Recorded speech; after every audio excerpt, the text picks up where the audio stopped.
President Trump posted an AI image of himself in a manner that finally offended some of his biggest boosters. Trump looking like Jesus, healing some Jeffrey Epstein-looking dude sitting there on the bottom. It's blasphemy. Trump's journey from the hand of God to the Antichrist?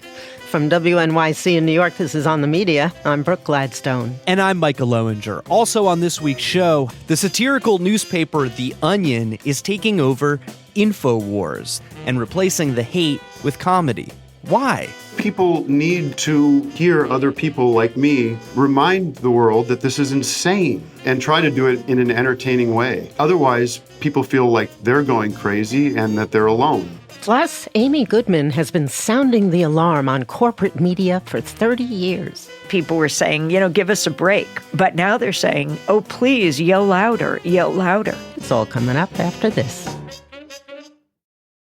On the Media is supported by Viking, committed to exploring the world in comfort, offering destination-focused small ship experiences on all 7 continents, with a shore excursion included in every port and programs designed for cultural enrichment. And every Viking voyage is all-inclusive, with no children and no casinos. Learn more at Viking.com. From WNYC in New York, this is On the Media. I'm Micah Loewinger. And I'm Brooke Gladstone. On Easter Sunday, of all days, among President Trump's usual flurry of posts on Truth Social, one definitely stood out. If your children are watching, be warned, the president did not use polite language. Quote, "Open the straight, you crazy bastards, or you'll be living in hell. Just watch." Then a week later, with a vital assist from AI, Donald Trump posted this edited image depicting himself as a Jesus-like figure healing the sick with miraculous light beams coming from his hands. I did post it, and I thought it was me as a doctor, and had to do with Red Cross as a Red Cross worker there, which we support. David Gilbert, who covers disinformation and online extremism for Wired, has found these posts have pushed some former MAGA supporters over the edge. David, welcome to the show. Thanks for having me, bro. So let's review some of the major former Trump supporters who got pushed over the edge. One of the people leading the charge was Marjorie Taylor Greene. She posted after the AI image went up that it's more than blasphemy, it's an antichrist spirit. Then we saw Pastor Joel Webbon, who's pretty prominent in the MAGA world. Do I think that Donald J. Trump is the Antichrist? No. Do I think that he is an Antichrist? Many Antichrists have gone out into the world. Maybe. It is really, truly incredible that figures like Webbon are talking like this. They were willing to indulge Trump when he was this divinely anointed person by God to bring America back to its former glory. But when he steps over that line, and I don't think Trump fully understands what he did, because he really isn't a man of faith. He isn't really a practicing Christian.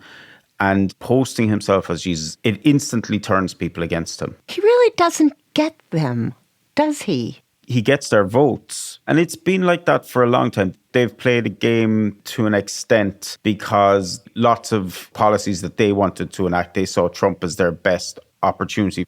He wasn't the person who went to church every Sunday. He wasn't the person who was able to quote a single Bible verse. He was once asked, "What's your favorite passage from the Bible?" I don't want to get into specifics. Even to cite a verse that No, you like? I don't want to do that. You're an Old Testament guy or a New Testament guy? Probably equal. I think it's just an incredible, the whole Bible is an incredible. I joke very much so. They always hold up the Art of the Deal. I say my second favorite book of all time. And that was a long time ago. So he's constantly portraying himself as this figure of faith. And it's very obvious that he has none. And yet the evangelical right are willing to support him through all of this, up until the point that he said he was Jesus. There's this guy, Clint Russell. He's the host of the right-wing Liberty Lockdown podcast.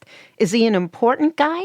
Again, he's another figure who, if you had said 6 months ago that he would be saying that there's a decent chance Trump is the Antichrist, which he said on X, I wouldn't have believed you, because he has been staunchly pro-Trump throughout Trump's presidency. It just is another example of how he is losing figures who have never wavered in their support for him. What about the Knights Templar Order? Sounds like something out of the Da Vinci Code. Out of Indiana Jones, even.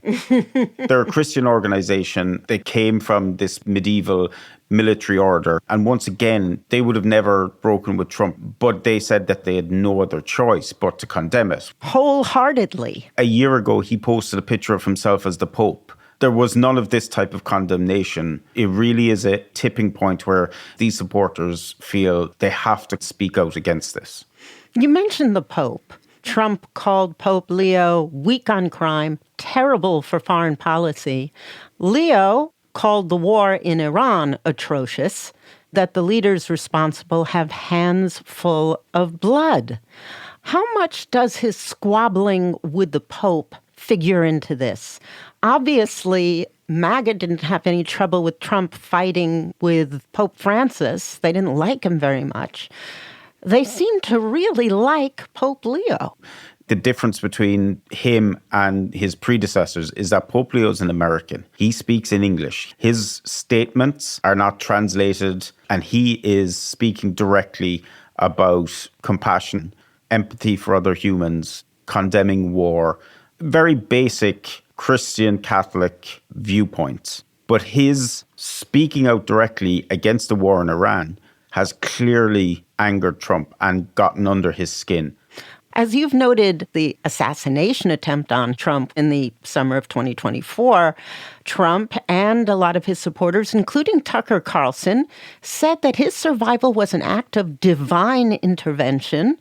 But in recent weeks, you've written about this new conspiracy theory that's taken hold, that the entire assassination attempt was staged. Okay, it's not a new conspiracy because the minute the assassination attempt happened in Butler, Pennsylvania in July 2024, a huge section of people on the left were screaming that Trump had set it all up and did it to reinvigorate his campaign. It wasn't just people on the left, though it mostly was. Didn't Joe Rogan and Elon Musk weigh in? That was in 2025. They were saying that the CNN coverage of it was weird because CNN didn't typically cover Trump rallies, but they covered this one live. They were kind of insinuating that CNN were somehow in on it or knew that it was going to happen. Because Trump and CNN are such great pals. Exactly. Especially back then. And people like Marjorie Taylor Greene at the time were condemning people on the left for suggesting it was staged. Fast forward 20 months later, now she is among the cadre of MAGA or former MAGA people, including Tucker Carlson, including Candace Owens, Alex Jones, who are suggesting that the entire thing was staged by Trump. It's a remarkable reversal, and it speaks to how a lot of people have lost faith in what Trump is doing. And now, because of that, they're willing to indulge in these wild conspiracy theories. Do you want to talk about Tucker Carlson's big monologue about the war in Iran, where he says, many religious people of different religions have been killed over the past 2,000 years. But there's been only one sustained effort to exterminate a faith, and that's the Christian faith. Could that be part of it? And is it possible that the president sees this not just in geostrategic terms, in military terms, in economic terms, got open and straight? Okay. Is it possible the president sees this in bigger terms, sees this as the fulfillment of something or the elevation to some higher office beyond President of the United States? We've ignored that this could actually be real. There's something going on here. What the hell is he talking about? He's circling around the fact that he thinks Trump is the Antichrist. He's speaking about this at the same time as the Easter Sunday post that Trump put out, kind of insinuating it, but not openly, explicitly saying it, because he knows exactly who he's speaking to in his audience and they will get it. And if you look at the reaction to that monologue, Alex Jones called it out straight away on X. He said that Tucker Carlson is calling Trump the Antichrist. If you went into any online forums, they were claiming the exact same thing. So Carlson was kind of sowing the seeds for what would become this push to label Trump as the Antichrist, giving himself plausible deniability at the same time of saying, oh no, I was just asking questions. That's right. That monologue kicked off this month-long push by Carlson to go from questioning Trump's policies and if he's anti-Christian to now being openly apologizing about supporting Trump in the first place. Which brings us to the assassination attempt again and the charge that it was staged. You say got a big airing on Tucker Carlson's show when Joe Kent, former director of the United States National Counterterrorism Center, resigned. He went on Carlson's podcast and he intimated that there was a cover-up. Butler happens. And Crooks, according to the official narrative anyways, is an enigma. We don't know anything about him. We can't get into his devices. If we did get into his devices, maybe there's nothing there. No more questions are allowed to be asked about Thomas Crooks. The DHS IG is currently being blocked from investigating Butler as well. That's out in the media. That's all well known. Your investigative journalists found that Crooks did indeed have an online persona, quite an online footprint, one. And he was talking to people. So it's like, why aren't we investigating this? So again, it's a lot of just asking questions, but what they're doing is they're setting the scene for people to go, oh my God, there's something more here. Joe Kent, had the highest national security clearance level. He will know something, but he probably can't say it. This has to be a cover-up. And that's exactly what happened. The minute that this podcast went out, you could see online people started posting more and more on X primarily, but on Truth Social, even on other kind of more fringe platforms about the Butler conspiracy, which hadn't really been discussed at all in that world ever, that it was staged. And so slowly we saw more and more people talking about it. And over the course of the last week, I guess it's really exploded as we've had former GOP national delegates talking about it in viral posts, how they were at the RNC a couple of days later and how that had kind of raised red flags immediately. But it took them this long to come around to the fact that they now fully believe that it was staged.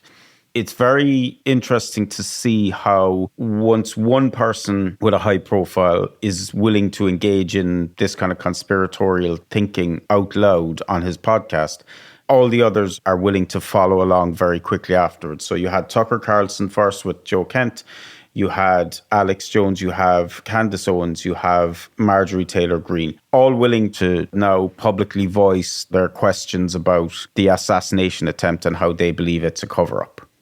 We've been very careful on the show not to generalize about Christians. Obviously, Trump's feud with the Vatican will be difficult for many Catholics, but those who are bound up with charismatic preachers, they likely won't turn against Trump. And the liberal Christians have always been appalled by him, but some in this group of disaffected are former Trump supporters. Once we get past the bold-faced names, how about the Southern Baptists? That's a huge denomination. The term evangelical is problematic to an extent because it's used for a lot of Christians in the US. And it is now viewed by many, especially outside the US, as a derogatory term because they feel evangelical Christians are willing to overlook all of Trump's misdeeds and support him no matter what. And I don't think that's accurate. While there are some who will never break with Trump, there are a lot who are willing to put up with a lot, but not everything. We've seen with the AI posts that people just know in their bones that that's not right. And if you look at the pro-Trump communities that I would monitor on Facebook, these aren't extremist groups. These are just generalized pro-Trump groups. Didn't you observe that in the past, in a lot of those online communities, criticism of Trump has been more than discouraged, seen as treasonous? Only in the last year has it changed. But up until then, you criticized Trump by name rather than his policies or his administration, then you were going to be piled on. You may even be thrown out of that group because you're viewed as, a traitor. That has now changed. It's not that these pro-Trump groups are suddenly anti-Trump, but perception has shifted. And so I think as Trump continues to barrel through his second presidency and have little care for what anyone else thinks, whether it's his own administration officials and certainly not his base, I think we're going to see more and more of his supporters or former supporters criticize him. It's going to be interesting to see if that has a big effect on the GOP in the midterm elections or if it really won't, because his core base is still going to support him rather than voting for a Democrat. But it wasn't his core base that elected him. It was the core base and all those other people who didn't want their taxes raised. That's very true. And if you look at some of the polling, it suggests that he has lost a lot of young men, people who listen to Theo Von or Joe Rogan. Theo Von and Joe Rogan are now criticizing Trump openly. So if it is to be believed that Joe Rogan and Theo Von won the election for Trump, then it should also stand that they will have a big effect on the midterms in 2026. I personally think that belief is a little bit overblown, but let's see. And Trump knows it because he had Joe Rogan at the White House last week, shaking his hand, giving him an executive order in relation to psychedelics that he'd been pushing for. David, thank you so much. No problem. It was great to chat. David Gilbert is a reporter at Wired covering disinformation and online extremism.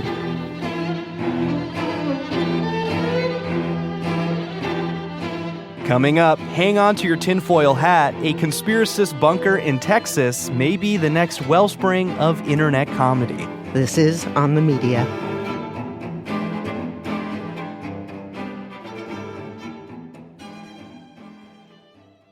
WNYC Studios is supported by Pulitzer on the Road, the official podcast of the Pulitzer Prizes, back with its third season. Each spring, 23 prizes are awarded for distinguished journalism, books, drama, and music. Pulitzer on the Road brings conversations with prize winners to you. You'll hear from The New Yorker's David Remnick and Carlos Lozada of The New York Times, authors Natasha Trethewey and Lucy Sant, and journalists Nariman Al-Mufti and Tulu Olorunipa. Listen to Pulitzer on the Road wherever you get your podcasts. On the Media is supported by Viking, committed to exploring the world in comfort, offering destination-focused small ship experiences on all 7 continents, with a shore excursion included in every port and programs designed for cultural enrichment. And every Viking voyage is all-inclusive, with no children and no casinos. Learn more at Viking.com. When 12-year-old Jules stumbles into a time machine, an unexpected journey begins. Turns out, our planet looks different in the year 2100. Cyclones, poison tides, and algaeos for breakfast. But how did we get here? And can we turn back the clock? Well, that's up to you. Play it safe or risk it all as a member of the Midnight Rebellion. Available wherever you listen. This is On the Media. I'm Brooke Gladstone. And I'm Micah Loewinger. Well, they're known for joking around, but now The Onion is getting downright serious. The legendary satirical newspaper has a new plan to take over Infowars, the right-wing platform founded by conspiracy theorist Alex Jones. A little backstory. Jones launched a crusade of lies in 2013 against the victims of the Sandy Hook Elementary School shooting, calling the whole thing a hoax, a false flag. It was ugly, demeaning, and persistent. Eventually, in 2018, multiple families of the children killed in the mass shooting sued Jones for defamation. When called to the stand in 2022 and asked about spreading this lie, Jones sounded contrite. Do you understand now that it was absolutely irresponsible of you to do that? It was, especially since I met the parents, and it's 100% real. Jones largely didn't show up for court, so the judge handed down a default judgment, finding him liable for $1.4 billion in damages. His contriteness was short-lived. In a default, even though we gave them all the discovery, so they had no case, so she found me guilty, wouldn't let us put on a case, and then for 5 weeks had people up there cry about their kids that died. I'm very sad about it. I didn't kill their kids. It's like O.J. Simpson was found civilly guilty of murdering 2 people. He paid $33.5 million.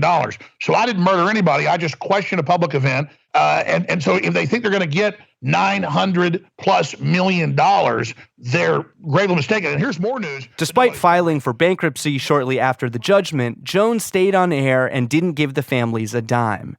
That's where The Onion comes in. In 2024, CEO Ben Collins saw an opportunity to buy Infowars at auction.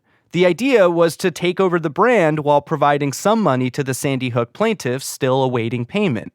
But it turned out to be a bit more complicated. There was a ton of legal back and forth throughout 2025, and in early 2026, Collins was waffling. I had real reservations at the turn of the year about continuing to do this, because at that point it had been like 13 months, which seems too long for me to keep going with something where I don't know what the ending is going to be.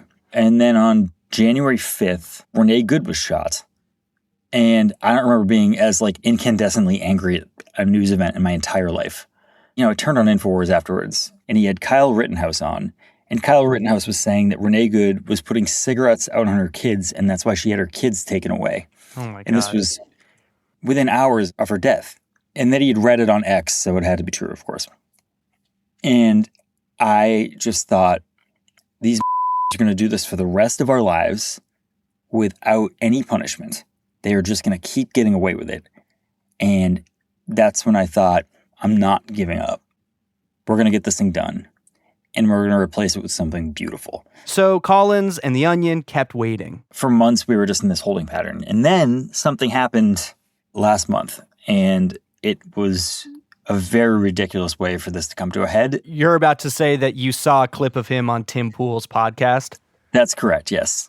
Alex went on Tim Pool's podcast, and he was not the picture of sobriety. But we're getting shut down.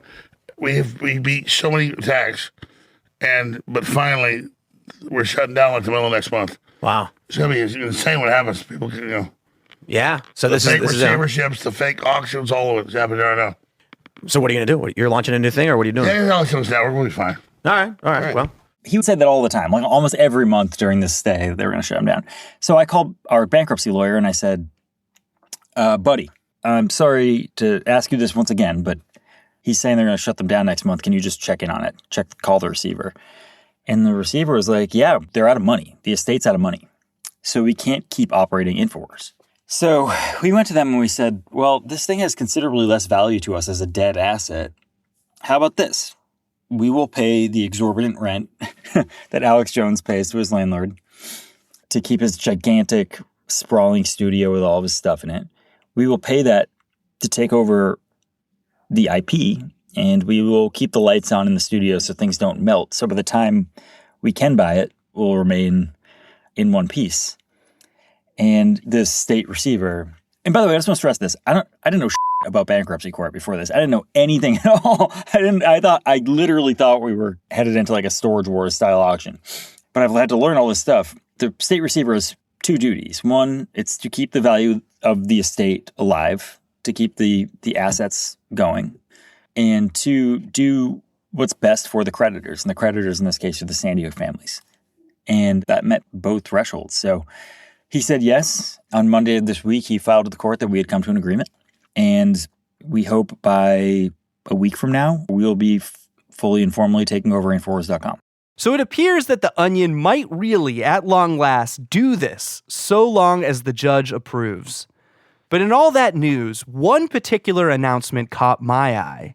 The Onion named a creative director for their incoming media asset, comedian Tom Heidecker, someone Collins is really excited about. He is probably the best alt comic in the world. He's very much a comics comic. And he was the heart and soul of Adult Swim back in the day. He's half of the comedy duo Tim and Eric, and he's known to do a very particular impression. It's looking very likely that the Global Tetrahedron will seize control of Infowars in the coming days. The folks at Global Tetrahedron have asked me to step in as to run the show over there. And become Tim, welcome to the show. Thanks for having me, Micah. You've been named the new creative director of Infowars. Why would you want this job? Why not? Overall, there's two sort of big thoughts here. Was one, it would be fun to goof on Infowars for a period of time once we commandeered it and sort of parody that world. But then that would run its course and not be funny anymore. And there would be this big media brand that we could do whatever we want with. And what I have been craving and wanting in the world is a home for what I consider good individual voiced-led comedy. You're still waiting on a judge to approve the relaunch of the site. But The Onion already has the rights to sell Infowars branded merch on theonion.info. That site also advertises quote unquote sold out products like Demon Guard patches that offer 24-hour protection from dark entities and Pure O oxygen supplements that promise optimal absorption and mind maximization. Those are fake, or are they? Have you tried them? I've tried the Pure O, and it's a trip. Yeah, I mean, it's more oxygen than you get in a 24-hour period all at once.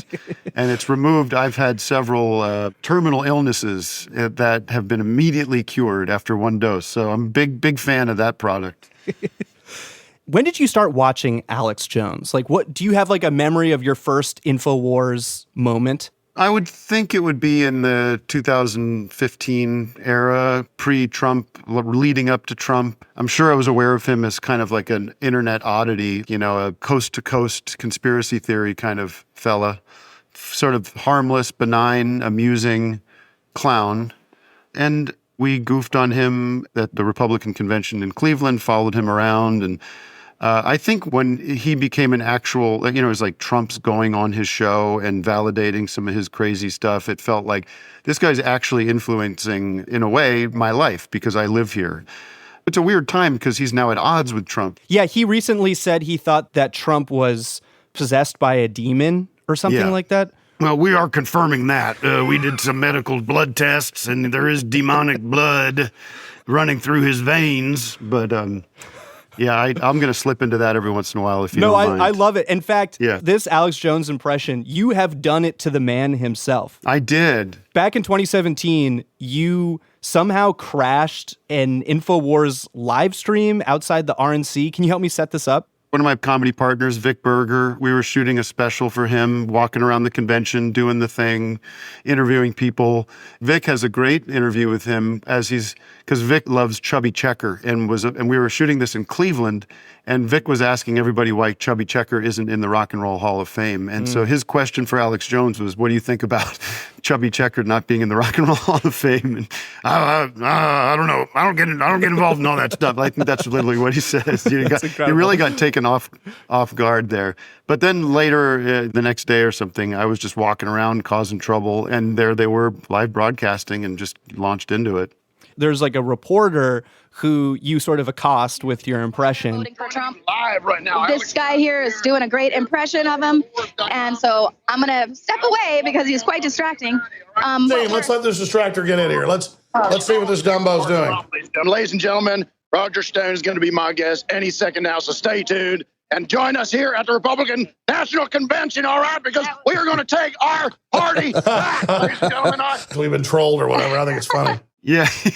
Well, he's an attention whore, and like any narcissist, there's a certain love of getting the attention of people knowing who you are and how to sound like you and stuff. So he was probably just amused by it, as I would be. I think as anybody would be if you're so distinctive that somebody can do an impression of you. Unlike Bill Maher, by the way, who apparently hates when people do impressions of him, which that's another sickness that doesn't make sense to me. Back then, Jones was a good sport about it. But flash forward to today, I don't think he's been such a good sport about it. No, he said I'm a skinwalker. Just because you're wearing my shirt don't mean you're me. So let's be 100% clear about that. This is what the left do. They try to silence you, then they misrepresent who you are. They're body snatchers. They're skinwalkers. They literally take your skin. This is going to backfire big time, folks. How did it feel to kind of watch him melt down at the mere thought of you parodying him? It's a trip. It's surreal. I mean, I'm really living an out-of-body experience right now, out of my skin into somebody else's skin experience. You know, the people here, the legal team here, and Ben Collins, and the owner of The Onion, everybody has been so supportive and great and careful about this. And the reaction has been just like so overwhelmingly positive by your average people out there who have definitely outweighed his ranting and shirtless raving on his little TV show that he won't have anymore pretty soon. I want to ask you a kind of like comedy philosophy question. Ah, yes, let's get into it. Conan O'Brien earlier this year was doing an interview with David Remnick on the New Yorker Radio Hour about why he doesn't find parodying Trump funny anymore. Years ago, when I was at Harvard and working on the Lampoon, we would try and think of magazines we could do a parody of. And there was one magazine we always knew we couldn't parody, which was the National Enquirer. If a magazine has as its cover Elvis still alive, marries alien, and they have a baby that's a 3-speed blender. That's what the real magazine's coming out with. You can't do a comedic take on that. Yeah. It's very difficult, or I think impossible to do. And I think Trump, if he were a magazine, it's the National Enquirer. Do you agree with him that Trump parodies aren't funny? And if so, do you think there's like a similar logic could apply to parodying Alex Jones? First of all, I don't find Conan mugging and doing promos for the Oscars in his gold suit very funny either. You know, I don't necessarily think he's the expert on what's funny all the time, with all due respect. I think Trump continues to be hilarious, insane. For me, it's an endlessly insane and amusing thing that we're actually living through. As it applies to Alex Jones, I think people need to hear other people like me remind the world that this is insane and try to do it in an entertaining way. Otherwise, people feel like they're going crazy and that they're alone, and that when you call this stuff out and try to do it in an amusing way, it hopefully provides some comfort and relief to your average Joe who's just trying to get through their damn day. It's interesting. And to be clear, I believe, too, that Alex Jones is extremely ripe for comedy. All that said, I don't think Alex Jones is going away just because you're going to mock him from his own studio, right? Right. No, I don't think so. I mean, he's welcome to stand on the side of the road in Austin, Texas with a cardboard sign and a tinfoil hat and tell the passerbyers driving by what he thinks about whatever, Bigfoot or the Loch Ness Monster or whatever. But he still has 4.5 million followers on X. You know, he's just... Yeah, but, you know, I think, first of all, those numbers are full of bots and full of people that are like me, who's just amused by it. But I don't really know what his support structure is, and can't really worry about it. Eventually, you know, we're going to move past this moment into a place where we try to change the meaning of the word Infowars in everyone's head. And you go, dude, did you see that great movie on Infowars last night? You know? Wow. And then like 3 years from now, you're like, what was Infowars again? Oh, that was that crazy website, you know? Maybe that seems like a fool's errand, but it just seems, for whatever reason, for me, that feels like an exciting journey to go on in my old age. Tim, thank you very much. You're welcome, Micah. Tim Heidecker is a writer, actor, director, and half of the comedic duo Tim and Eric. He was recently named the creative director of Infowars. Coming up, an icon of independent media and how to stay the course after 30-plus years on the air. This is On the Media.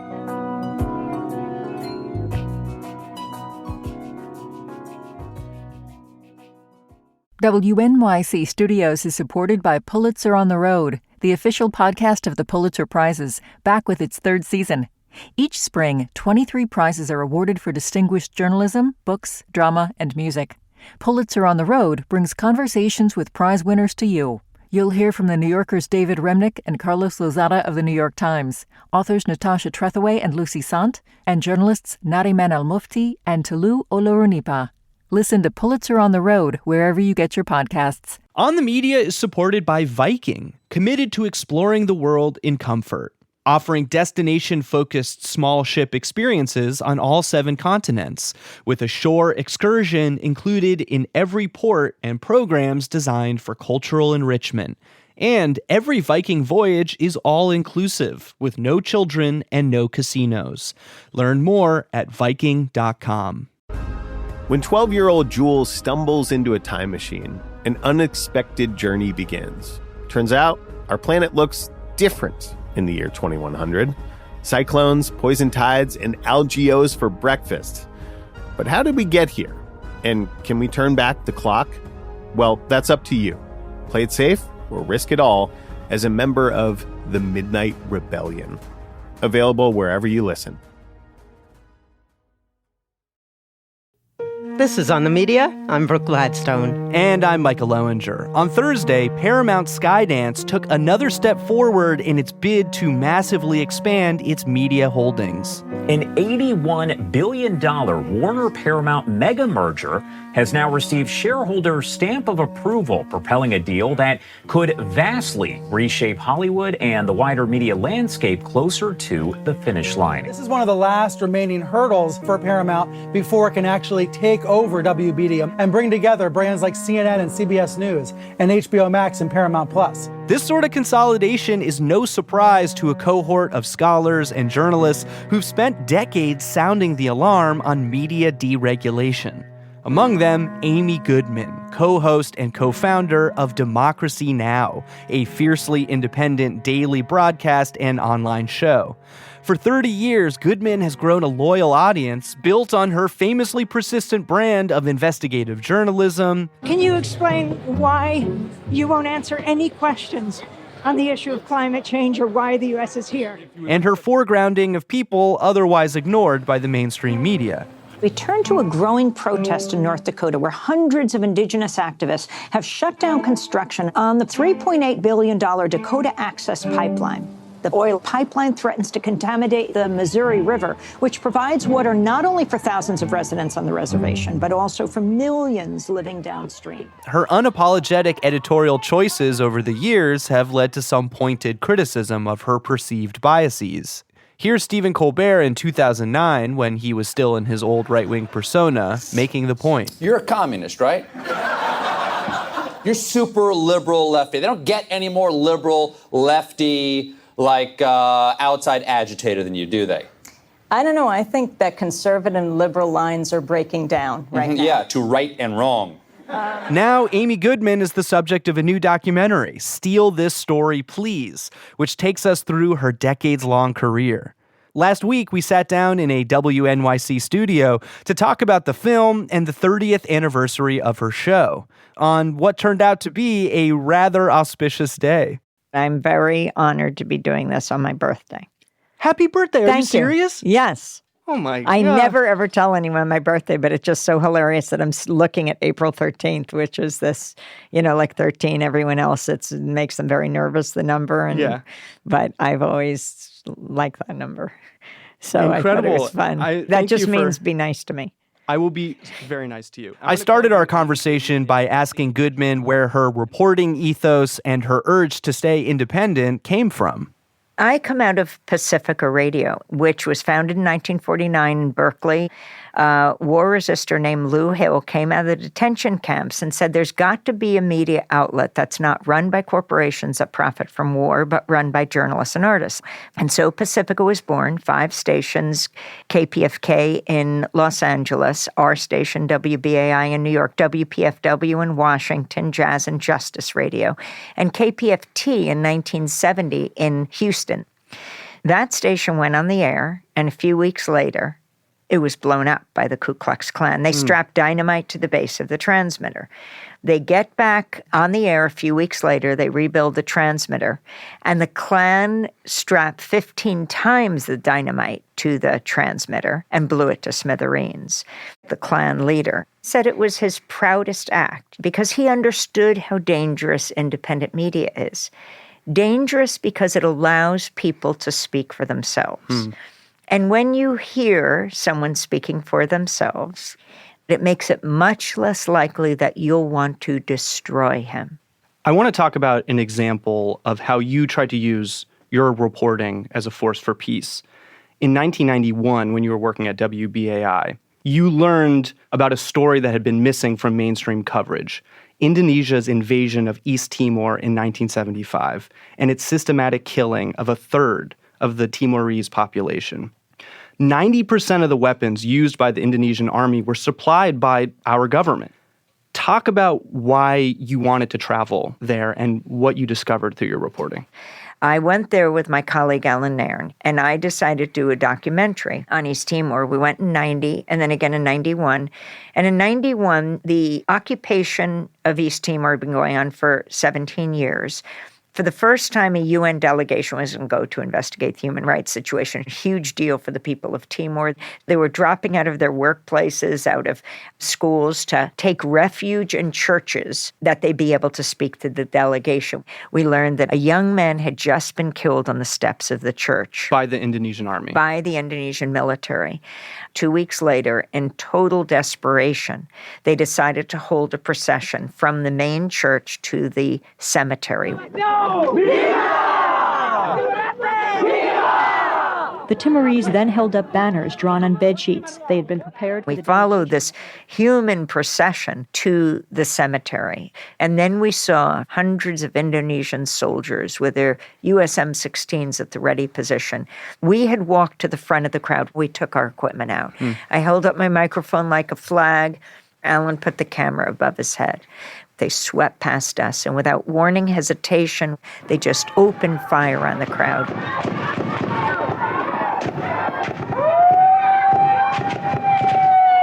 The Timorese, in an instant, were down. It was torn apart by the bullets. The street was covered with bodies. The first to go down was a little boy behind me, just exploded from the gunfire. And they just kept killing. They came at us. They beat me to the ground. Alan threw himself on top of me to protect me, and they used their US M16s like baseball bats and slammed them against his skull until they fractured it. They ultimately had lined up in firing squad fashion with the guns to our heads, but pulled those guns away because we believe they thought that they would have to pay a price for killing us, that they had never paid for killing the Timorese. We were from the same country their weapons were from. Witnessing this massacre taught you how critical it was to expose what is done in our name as Americans. That's right. After we got back, we held a news conference, explained that the weapons used against the Timorese, that killed over 270 of them, were from the United States. And a nationwide movement grew up to fight for the people of East Timor and their independence. And in 1999, the UN held a referendum, and in 2002, it became one of the newest nations in the world. And I understood clearly, if people knew what was happening, they would do something about it. It's our job as journalists to go to where the silence is. The documentary features a clip of you at a press briefing after your reporting in East Timor, questioning a government official about why President Clinton was restoring military aid to Indonesia. You said to the government spokesperson, Now, that was cut off after the massacre of November 1991, which I witnessed and survived. Why is President Clinton considering restoring that military training aid? How do you toe this line between asking tough questions like that and then perhaps jeopardizing future access? You trade truth for access. It's not worth it. Politicians need us more than we need them. They need to be able to explain themselves to the public. And let's be clear, freedom of the press is about the public's right to know. And that's why I was questioning Mike McCurry, President Clinton's spokesperson. Yes, the journalist laughed when he wanted to shut it down, but we can't give in to that kind of peer pressure. Lives are at stake. What did it feel like being in that room and having your colleagues in the mainstream press laugh at your expense?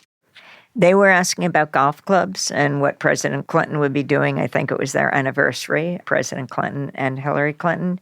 You know, I survived this massacre. It's not about me. It's about the third of the population who had been killed. I was just more determined than ever to expose what is done in our name. The show has been really successful. You have also experienced a lot of criticism in your rise in the industry. You've been called an activist rather than a journalist. How do you make sense of that label, that distinction? Do you see activism and journalism in tension? Is it the wrong way to think about it? First of all, I don't think to be called an activist for people who are out there on the streets is in any way a way to denigrate someone. But if your view does not represent the status quo, you are then called an activist. But you're just representing a point of view that's not shared by the establishment. I think about the great journalist and publisher Ida B. Wells, who campaigned, crusaded against slavery. Her press was burned down. She was forced out of communities. She didn't think lynching was good. The corporate media has shut down voices or tried to. But did you ever worry that by not presenting as more neutral, you were inviting people to tune out your reporting? That you were potentially resigning yourself to just reach an audience that already... I mean, to be fair and accurate is exactly the tenets of good journalism. What Nermeen Sheikh says, co-host on Democracy Now!, is expand the frame. Bring the people who are left out or on the fringes of the frame to the middle. And it's not just, hear them occasionally. Mm-hmm. It's centering those voices. And I really do think those voices, those who care about war and peace, those who care about the climate, those who care about inequality, racial and economic equality, those who care about LGBTQ issues are not a fringe minority, not even a silent majority, but the silenced majority, silenced by the corporate media. What would you like to see more of your colleagues in the press right now do in their coverage of our war in Iran? Bring in the voices of Iranians in the same case as in Palestine and Israel. Not a lot of young people watch TV, but I do because I want to look at how the narrative is framed so we can deconstruct it. Just the lack of Palestinian voices, it is astounding. It isn't that hard to do this, and these networks have much more resources than we do. You just make a phone call. You say what's happening on the ground. And in the same way, Israeli peace activists. They are not monolithic, and we don't hear their voices either. In Iran, we're talking regularly to Iranian professors, to activists, to diplomats, to artists. Hear them frame their own situation. We've spoken to professors here who were on death row in Evin prison in Tehran. They do not support what the U.S. and Israel are doing to Iran. You would think they'd say, get rid of the regime. But they say this actually serves the opposite purpose. It will harden the regime, make it much more far right. This does not accomplish our ends. I think we, as reporters, know no borders. And to bring out the voices of people all over is our responsibility. The way the rest of the world learns about us and how we learn about the rest of the world should be through something other than a corporate lens. That corporate lens, though, seems to be losing ground, right? A lot of these outlets that I think you have viewed as like your foil, they're not as powerful as they once were. Young people aren't watching MS Now and CNN and the like. That model feels like it's dying. But there are new independent outlets that are rising up, like Dropsite, Zeteo, and 404 Media. These are fiercely adversarial, but also openly progressive outlets. They tend to have smaller, at least right now, but very loyal audiences. Do you see any of Democracy Now!'s DNA in these new upstarts? Absolutely. And I think Steal This Story, Please does a great job of showing all the people who come out of Democracy Now!, like Jeremy Scahill, one of the founders of Intercept and then Dropsite News. It is so important that there be a potpourri of independent media, small and large. I've been sounding the alarm on corporate media for 30 years. And at the beginning, people were saying, give us a break. But now they're saying, oh, please, yell louder, because we have these vast corporate mergers who own so much, and newsrooms don't make them the kind of money that their other companies do, especially under President Trump. It is an enormous problem because the media is essential to the functioning of a democratic society. And as the media is increasingly targeted, as Pentagon reporters are told they have to sign an oath that they will not release classified information unless approved by the Pentagon, journalists actually, interestingly, across the political spectrum saying no, and now a judge has again and again said, no, that is not constitutional. You've been very critical of our government since the beginning of your journalism career, even as other mainstream journalists have sort of cheered on wars and looked the other way at American-led atrocities. Throughout this administration, as Trump has escalated the war in Iran, especially after he posted "A whole civilization will die tonight," I've seen people online sharing this meme from a British sketch comedy show called That Mitchell and Webb Look. In the sketch that the meme is pulled from, we see a Nazi officer in an SS uniform asking his compatriot, "Have you noticed that our caps have actually got little pictures of skulls on them?" I don't. Hands. Are we the baddies? And I think that meme, "Are we the baddies?" kind of captures this realization that a lot of Americans are sort of sitting with right now, that this American exceptionalism that has sort of infused the way we think about our country is dying. Where do you see our place in the world right now? Are we the baddies? The United States is the most powerful country on earth. But there is a force more powerful, and that is everyone who stands up and says, this does not represent what America can be. And this isn't theoretical, and I think it's really important to show the images of war.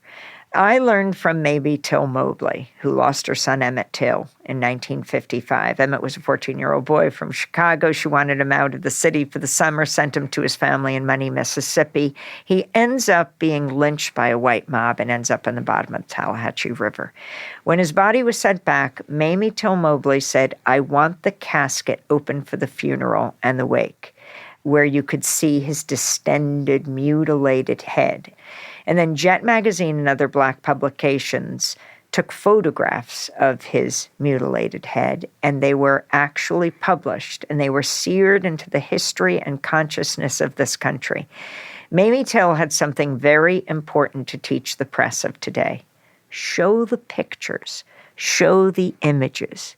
Could you imagine for 1 week if we saw the images of those girls in Minab at their primary school blown up?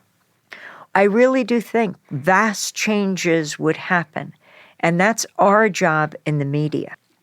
Do you have any regrets about positions you've taken on your show or the way that you've approached stories in your career?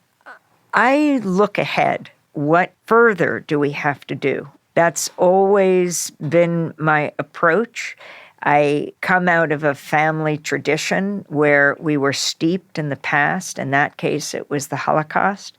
We came out of people who had escaped the pogroms. Some were able to flee the Holocaust, others weren't. And just moving forward, lived with the belief that we have to ensure that this never happens again to anyone, anywhere. And that's what I think about every day. You really think about that every day when you're on air? That is what motivates me. That is one of the principles of my life. And I work with a wonderful group of people, deeply committed to independent media that will make things better. Do you talk about Democracy Now! After you leave the show? We just celebrated our 30th anniversary at Riverside Church. Bruce Springsteen sang Streets of Minneapolis and Patti Smith. They all stood on the stage and sang Patti's song, that iconic song, People Have the Power. And that's what I want to see happen, is media where people have the power. Democracy Now! Is just beginning. Amy, thank you very much. Thank you, Micah.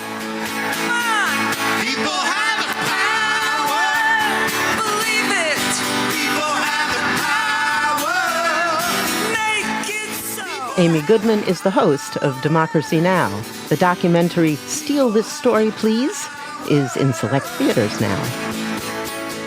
That's it for this week's show. On the Media is produced by Molly Rosen, Rebecca Clark-Callender, and Candace Wong. Travis Mannin is our video producer. Our technical director is Jennifer Munson, with engineering from Jared Paul. Eloise Blondio is our senior producer, and our executive producer is Kathy Rogers. On the Media is produced by WNYC. I'm Brooke Gladstone. And I'm Micah Loewinger. Every day, WNYC Studios is working to get closer to New York and to New Yorkers. The underwriting we get from businesses helps power our independence. Learn how your organization can join in at sponsorship.wnyc.org.